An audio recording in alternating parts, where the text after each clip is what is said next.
Mateus capítulo 6, de 16 a 18.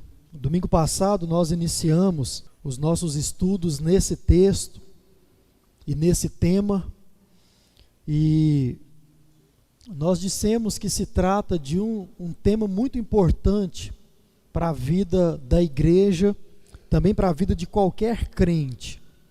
E hoje eu quero continuar estudando com você esse texto e também finalizar os estudos nessa temática, uma vida piedosa.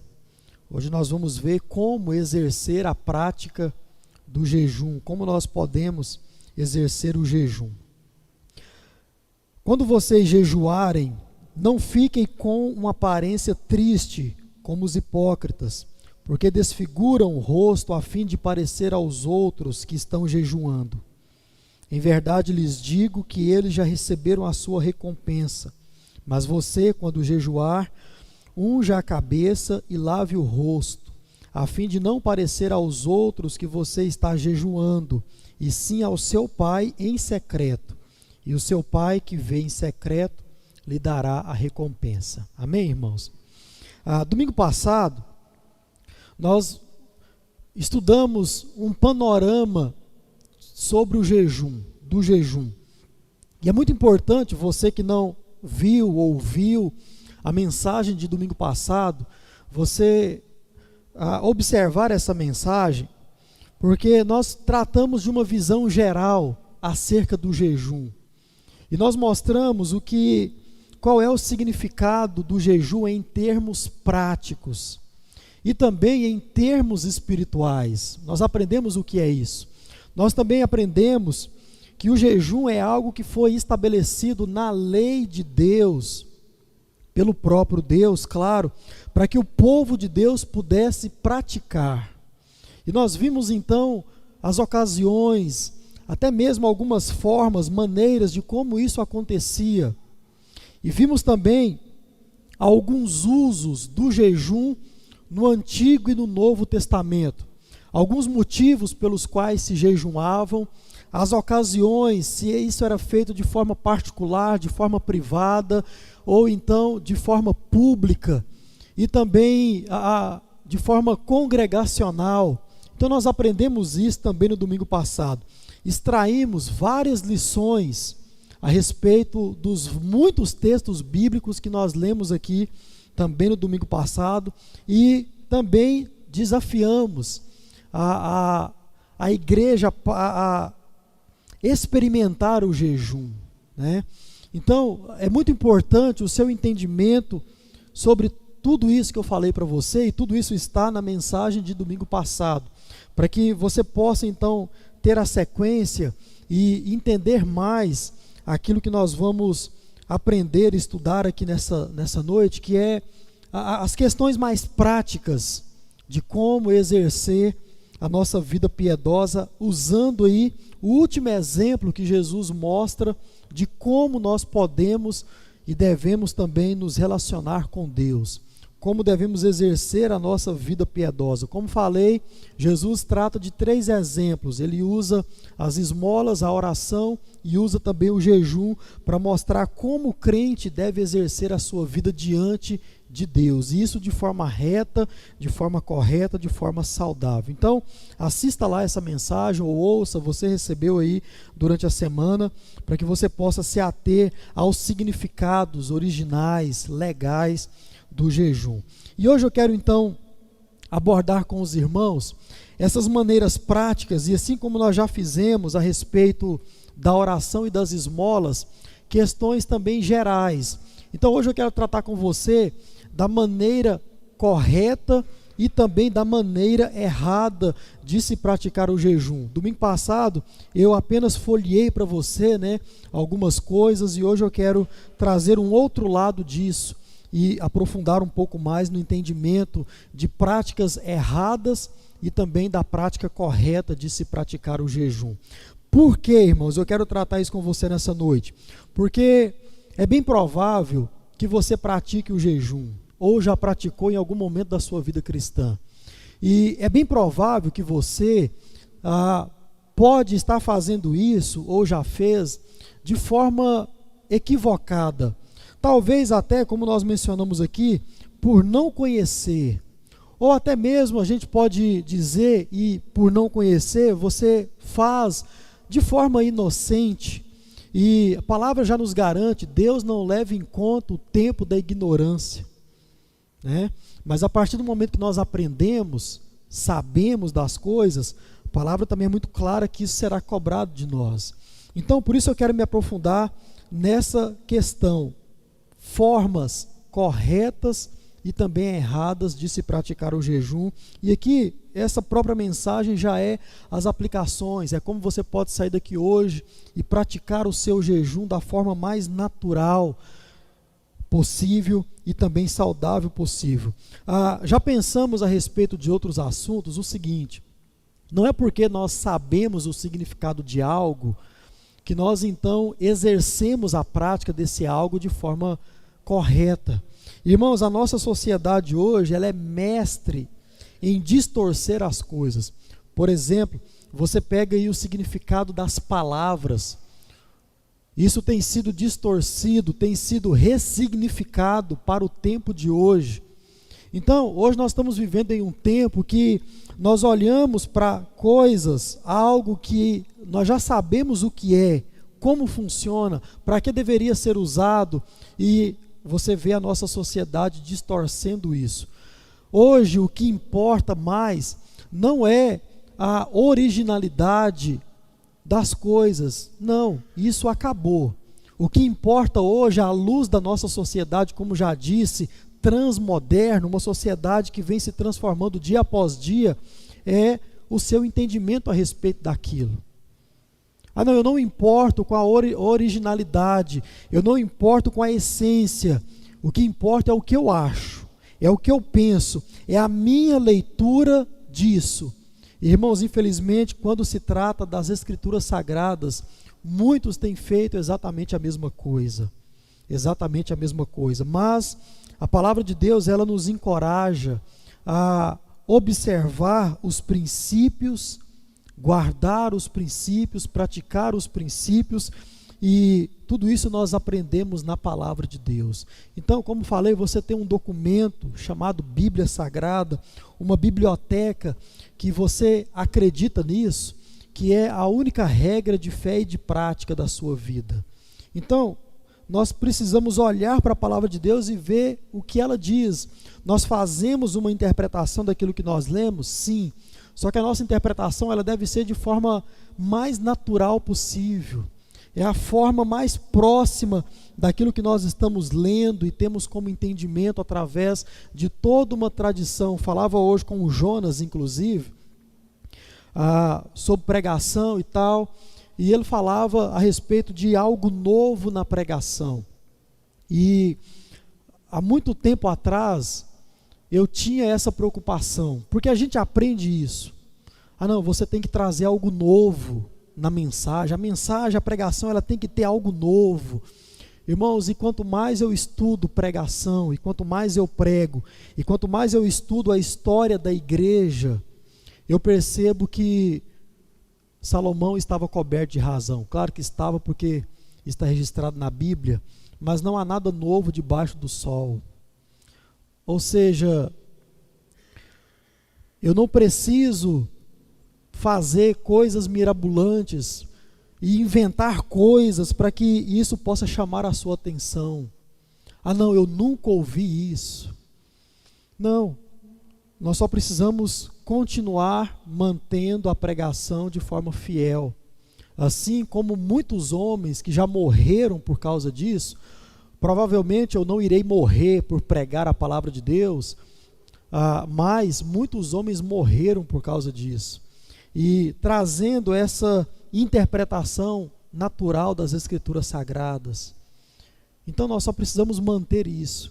E se porventura você ouça algo que você se depare e diga: nossa, eu nunca ouvi isso, mas não é por uma intenção de trazer algo novo, é porque esse é um ensino natural, saudável, apropriado das Escrituras, e pode ser que você talvez nunca tenha se deparado com isso. Então a intenção não é trazer nada novo, né? Não temos essa preocupação. É só manter a igreja alimentada. A igreja alimentada. Então, falava isso hoje com o Jonas, né? Mas muitos se preocupam em fazer exatamente o contrário. Não, tem que trazer algo novo sobre esse texto. Não, a gente não precisa. A gente só precisa manter a roda girando, como eu venho falando aí já há algum tempo. Então, irmãos, pensando nisso, nessa possibilidade de distorção, nessa nossa compreensão, pastor, eu aprendi domingo passado o que é o jejum, mas talvez você ainda possa estar praticando isso de forma equivocada. E eu quero contribuir com a sua vida espiritual hoje, mostrando algumas maneiras erradas. Elas são duas, tão somente, poderia trazer mais, mas já é o suficiente para a gente entender. E uma maneira correta, que é a que Jesus trata aqui no seu texto. Então, eu gostaria muito da sua atenção. Primeira coisa, maneira errada de praticar o jejum. Em primeiro lugar, nós podemos cair no erro de praticar o jejum de forma mecânica. De forma mecânica. Folhei isso, quero me aprofundar um pouco mais. Irmãos, muita gente cai no erro de tratar o jejum, como Martyn Lloyd-Jones vai dizer, como se fosse uma máquina de deveres, sabe? Como se fosse uma máquina, ou algo que tem a finalidade em si mesmo. Uma regra, uma prática, tão somente uma lei. Os fariseus tratavam o jejum exatamente dessa forma. É algo que eu preciso fazer. É algo que eu necessito, mas não de uma forma pessoal e espiritual e sendo conduzido pelo Espírito Santo de Deus, mas uma necessidade de uma maneira, não. Se eu não fizer isso, eu estarei pecando, ou melhor, eu não estarei cumprindo a lei de Deus. Irmãos, quando nós tratamos o jejum e qualquer outro exemplo desse que Jesus deu, a oração e a esmola, de forma mecânica, irmãos, nós estamos praticando da forma totalmente errada, equivocada. Isso é algo muito sério, porque muitos crentes, eles só querem o seguinte: não, pastor, pregação é prática. Então, muitos hoje, nesse mundo prático que nós estamos vivendo, querem que o pastor, ele suba ao púlpito e tão somente traga algo para você fazer.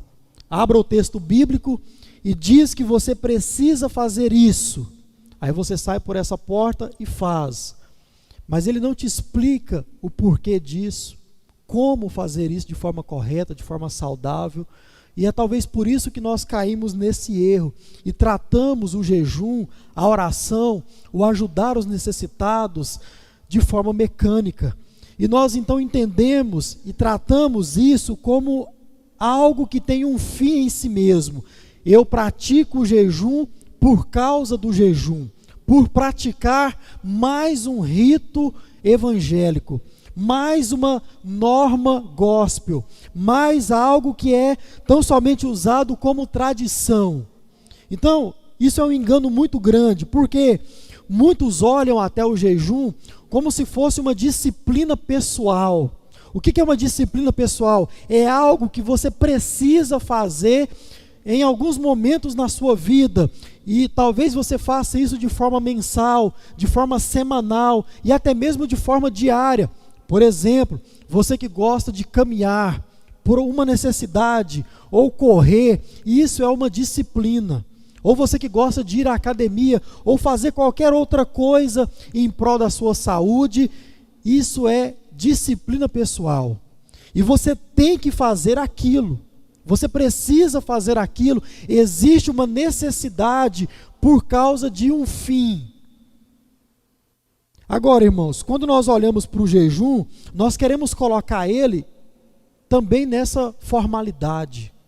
Olhamos para a oração, nós queremos colocar a oração dentro dessa formalidade. É uma disciplina pessoal, é algo que eu devo fazer. Irmãos, quando nós entendemos esses princípios dessa forma mecânica, nós estamos distorcendo, porque você não usará nada disso para se relacionar com Deus. Você cumprirá esses preceitos, mas com que finalidade? É algo que eu devo fazer. Quem fazia isso eram os fariseus. Olhavam para a lei de Deus e procuravam cumprir cabalmente aquilo que estava escrito na letra, mas não observavam os princípios. E aqui, irmãos, o jejum, você vai ver nessa noite, já viu domingo passado, ele se assemelha e se associa muito à oração, mas ele tem a sua particularidade, não é a mesma coisa, não é com os mesmos fins que você jejua e também que você ora. Você vai ver isso aqui nessa noite. Então, muitos tratam o jejum apenas como uma regra, como mais uma norma da igreja, como mais um rito religioso. Não é. É muito mais profundo que isso. É muito mais útil do que isso. Então, se você pratica o jejum dessa forma, de forma muito mecânica, você deve observar aquilo que você está fazendo. E quando você olha para esse texto, como falei domingo passado, e disse que iria aprofundar mais nele, você vê que Jesus espera que essa seja uma prática do seu povo, dos seus discípulos, até mesmo da igreja, como nós vimos aqui em Atos. Jesus espera, porque diz aí, quando você jejuar, a respeito da oração, diz a mesma coisa. Quando você orar a respeito das esmolas, a mesma coisa. Então, é claro que Jesus espera que o jejum faça parte da vida do crente. Jesus espera isso. Agora, nada disso aqui pode ser de forma mecânica. Ah, não, é algo que eu simplesmente devo fazer. E faço por fazer. Tão somente para cumprir um ritual. Irmãos, isso é distorcer. Não é somente uma regra, não é somente uma norma e não é somente um ritual da igreja evangélica. Como falei domingo passado, a igreja evangélica, principalmente a batista e sobretudo, abandonou essa prática como igreja, como denominação e também como indivíduos. Nós batistas, é muito raro a gente praticar o jejum. Agora, Jesus espera que nós façamos isso, claro, mas você deve prestar atenção. Como você está fazendo? É de forma mecânica ou é com entendimento? É à luz daquilo que você aprendeu? Quando você pratica, você percebe algo sobrenatural acontecendo ou não? Ou você tão somente passa fome à toa e aquilo não serviu para absolutamente nada? Você deve observar isso. Quando se faz dessa forma, de forma mecânica, com esse entendimento, nós perdemos a noção de que o jejum, ele existe para nos aprofundar no relacionamento com Deus, para me aproximar de Deus, e também para fins específicos, sobretudo espirituais, porque muitas vezes nós tornamos o jejum mais um rito religioso. Então, talvez você esteja orando de forma mecânica, ajudando alguém de forma mecânica e praticando o jejum de forma mecânica. Observe isso. Jesus, apesar de esperar que você pratique, ele não espera que você faça de forma mecânica, tão somente por fazer. Segundo, fazer por resultados imediatos.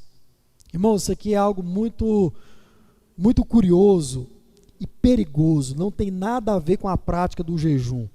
Muitos têm imaginado que o jejum é uma espécie de, agora sim, como diz Lloyd Jones, máquina de resultado. Já viu aquelas máquinas que você coloca uma moeda e ela então vai te dar alguma coisa? É simples assim. Seja mínimo, seja algo que não vai servir para você, mas você coloca uma moeda, vai puxar uma manivela e algo vai sair ali para você. Muitos tratam o jejum exatamente dessa forma, como se fosse a moeda de troca de Deus. Eu vou jejuar e o Senhor vai me dar isso. Eu vou jejuar e isso vai acontecer na minha vida terrena, material, profissional, seja lá o que for. Irmãos, esse é um entendimento errado do jejum, porque ele não é a moeda de troca de Deus. Não é. O jejum, ele não pode e nem deve ser usado para eu e você pedir qualquer coisa ao Senhor. Não é essa a ferramenta que nós temos para pedir, para suplicar. Não é essa. Se você se lembra do domingo passado, o jejum, ele é para nos humilharmos diante do Senhor, para afligir a nossa alma em contrição, até para arrependimento. É usado até em situações de luto. Você não verá nas Escrituras Sagradas ninguém usando o jejum para pedir alguma coisa ao Senhor. Quer ver um exemplo disso? Abra sua Bíblia aí, 2 Samuel capítulo 12, o verso 15. Nós lemos esse texto e eu quero considerar 4 versículos dele, e eu vou explicar isso para você. Porque, irmãos, nós temos a oração como ferramenta para pedirmos algo ao Senhor. Agora, o jejum não é essa ferramenta, porque ele não é uma forma de você falar com Deus. A oração, sim, é uma forma de você falar com Deus, pedir algo ao Senhor. O jejum, não. E eu quero explicar isso nesse texto para você. 2 Samuel capítulo 12, é aquele episódio lá do pecado de Davi. Já meditamos sobre ele, eu quero que você preste atenção no verso 15.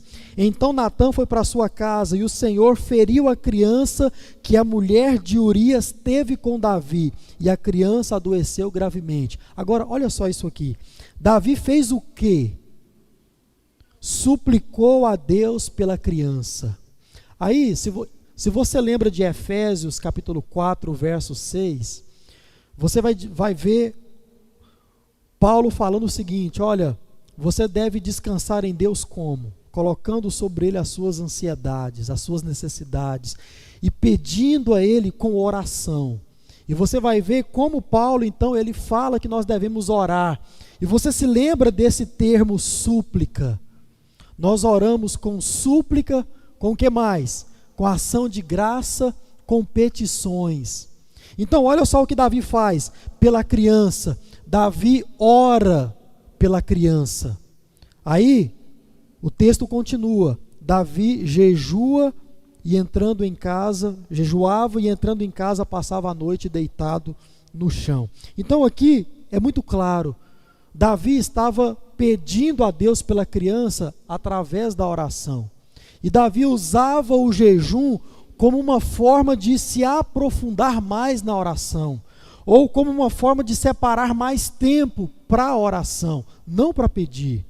Prova disso, olha a oração de Davi, a partir do verso 22. Depois disso aqui, acontece o quê? A criança morre, Davi vê os servos dele cochichando, porque os servos temiam que Davi pudesse cometer alguma loucura, porque Davi orava, suplicava, jejuava, deitava no chão por causa da criança. A criança morre. Davi ouve o murmurinho entre os servos e chega lá e pergunta: o que está acontecendo? A criança morreu? E os servos falam: sim, morreu. O que Davi faz? Para de jejuar, para de orar, cessa tudo, toma banho, unge a cabeça e come, vai viver a vida.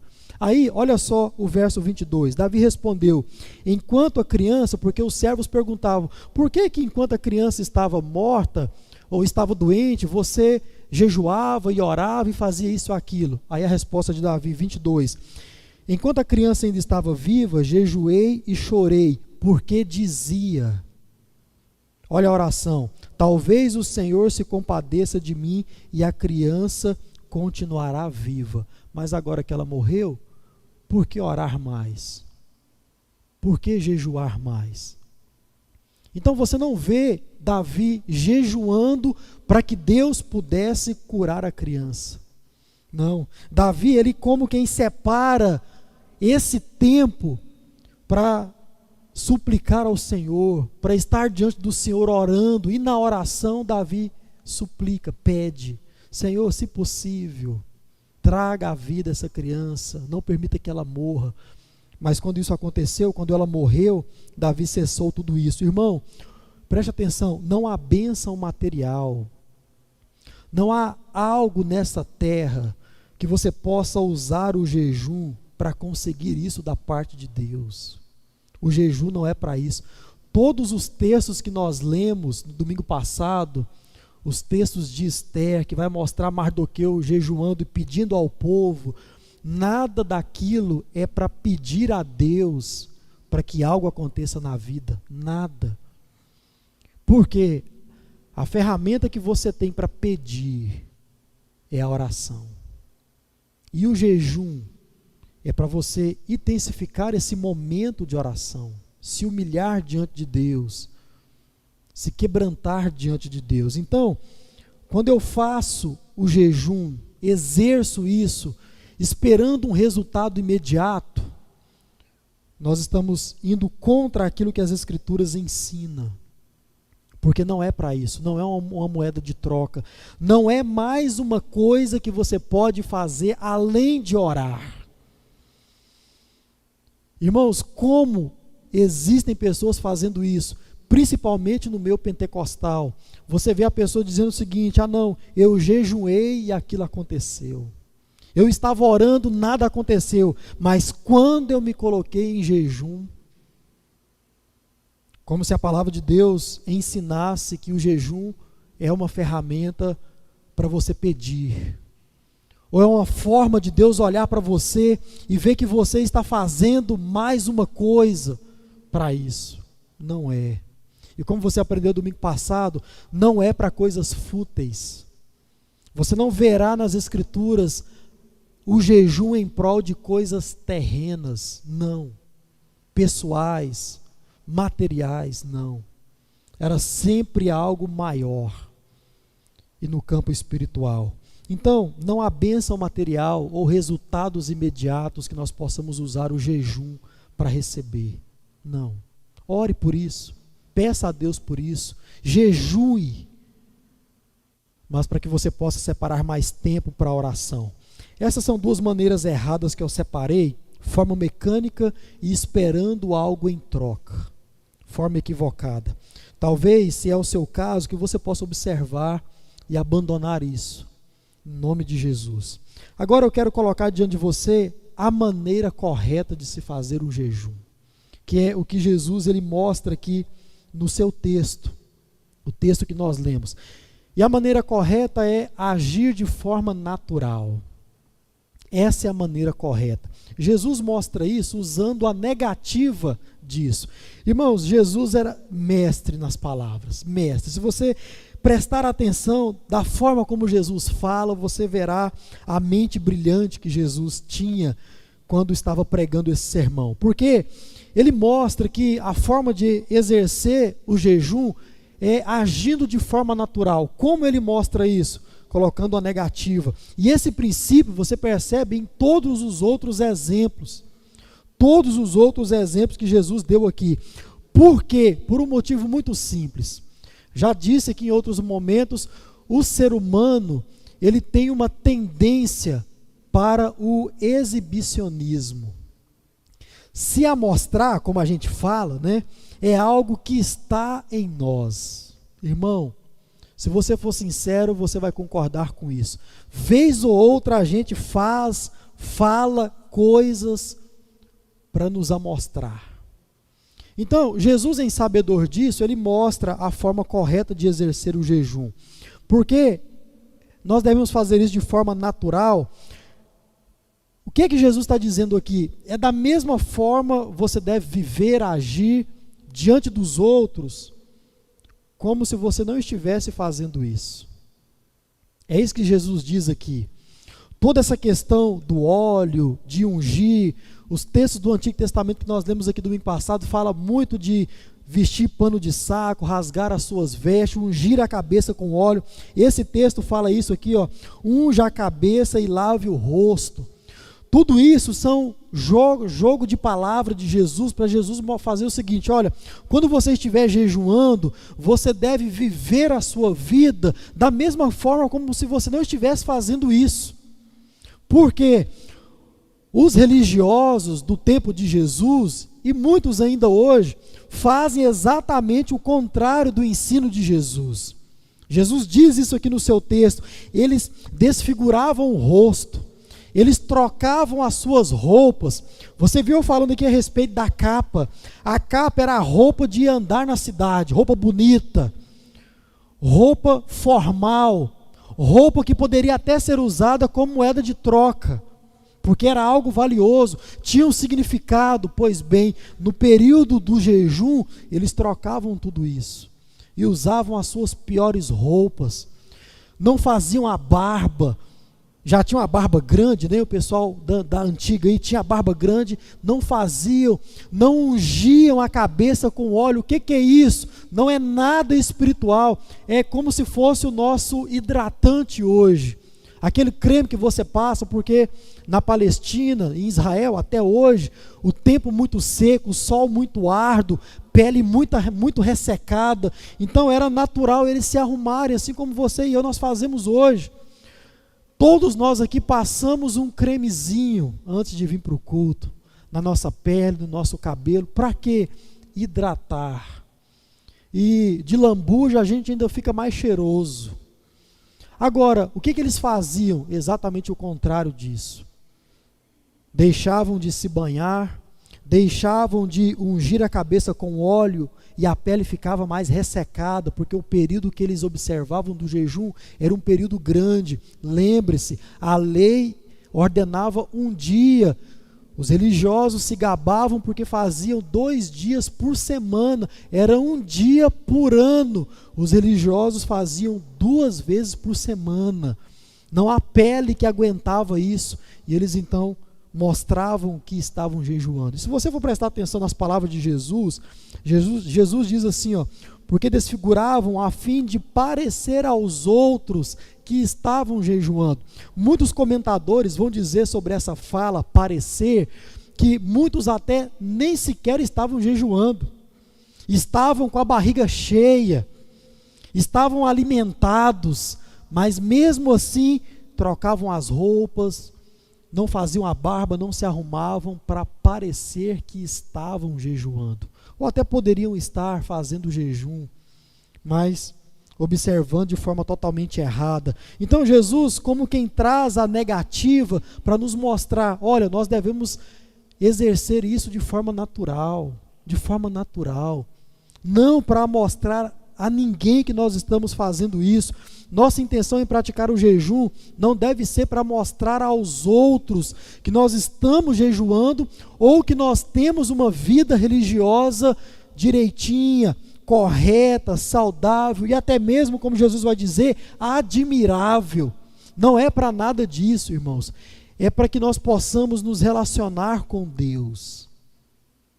E quando o assunto é fazer isso diante dos outros, a maneira é você agir de forma natural. Porque o jejum não é para os outros. O jejum é um momento seu com Deus. Mesmo que isso for feito a nível da igreja local, a igreja não deve se gabar por causa disso. Quero finalizar com uma observação dentro dessa questão. Porque talvez a gente pergunte assim, pastor, absolutamente ninguém pode saber que eu estou jejuando? Olha que coisa interessante. Porque, irmãos, tem momentos e lugares e situações e pessoas que nós não temos como escapar. Teremos que falar. Então, essa é uma questão delicada, mas é importante a gente pensar sobre ela. Porque não é exatamente assim. Absolutamente ninguém pode saber que eu estou jejuando. Não é assim que a coisa funciona. Por exemplo, você está em casa, mulher ou homem, e você come todo dia. Almoça direitinho, janta direitinho, e a sua família já está acostumada com a sua rotina. De repente, por algum motivo, você decide jejuar. Aí você faz o almoço, ou chega na hora do almoço, e você não come. E os seus filhos vão perguntar, uai papai, por que você não está comendo? Mamãe, por que você fez o almoço e não comeu? Não, você pode falar. Não, é porque mamãe está fazendo um jejum. Pronto, você explicou para a sua família, para o seu marido, para a sua esposa, para os seus filhos.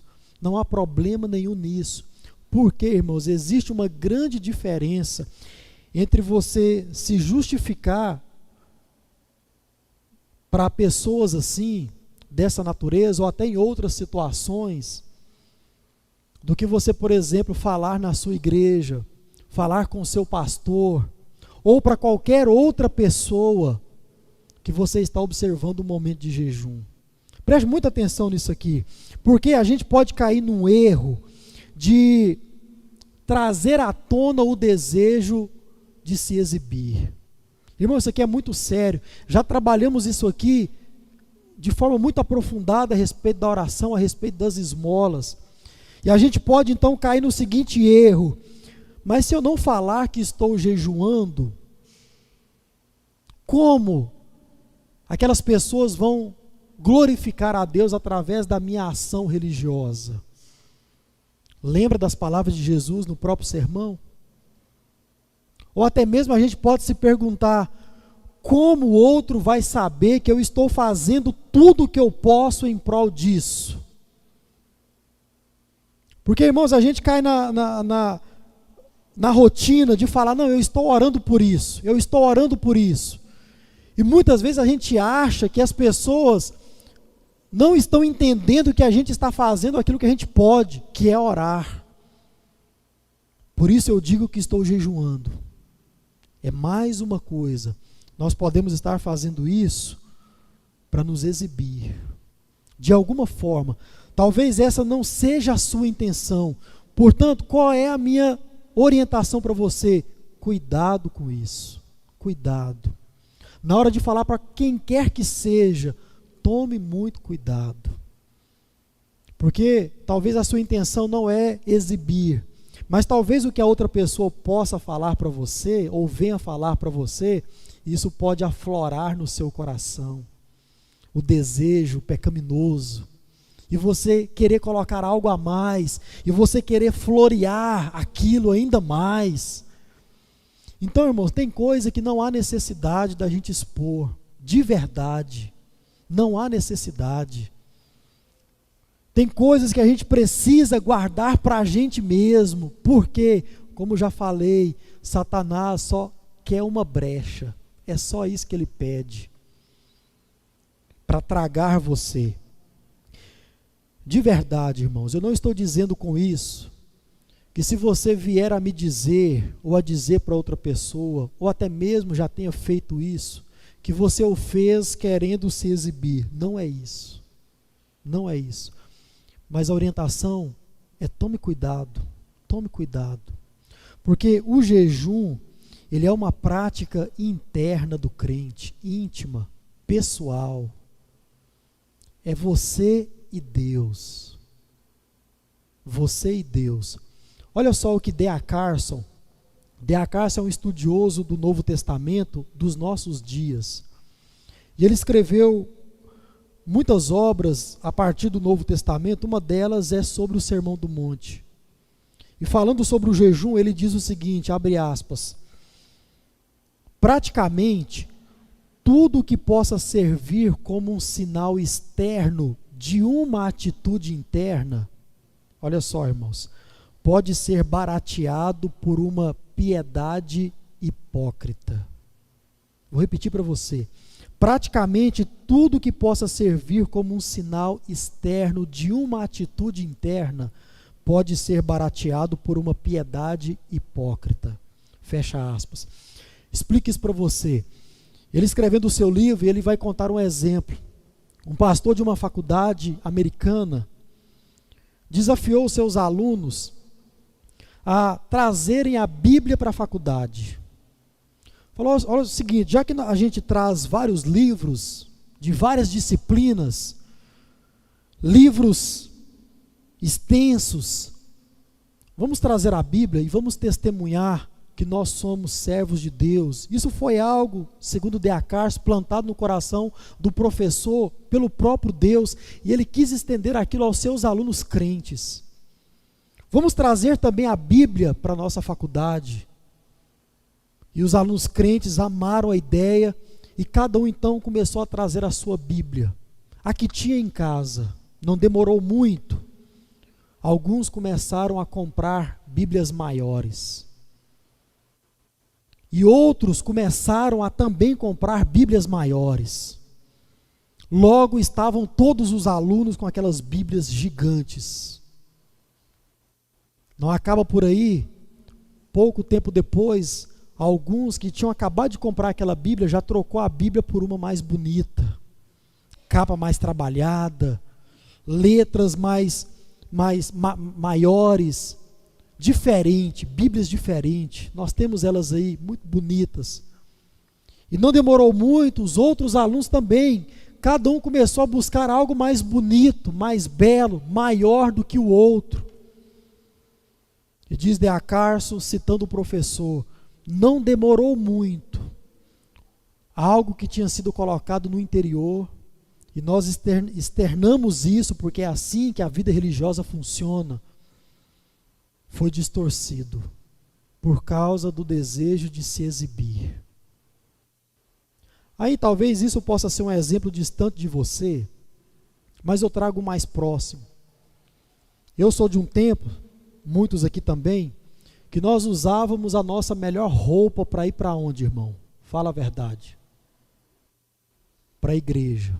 Uma vez nós compramos roupa para ir para um casamento do meu tio, e logo que a gente chegou em casa, minha mãe falou, olha, usou no casamento, agora só vai usar na igreja, porque era a melhor roupa que a gente tinha, era a roupa mais nova que a gente tinha, só podia usar na igreja. Isso era algo que era feito porque a gente tinha na cabeça o seguinte, para Deus eu devo fazer o melhor. Lembra quando eu falei disso lá atrás? E a gente então tinha isso no coração. Mas se você for observar, talvez na nossa denominação isso possa não acontecer de forma mais explosiva, mas em outras, irmão, tem gente que usa roupa mais bonita, melhor, mais cara, só porque a irmã foi com a roupa semelhante no domingo passado, e ela compra uma mais cara para ir no domingo que vem. Irmãos, tem cultos aí, igrejas, que parece mais um desfile de moda. Aí eu fico me perguntando, será que o entendimento é exatamente o mesmo de outrora? Ou será que começou a haver uma competição?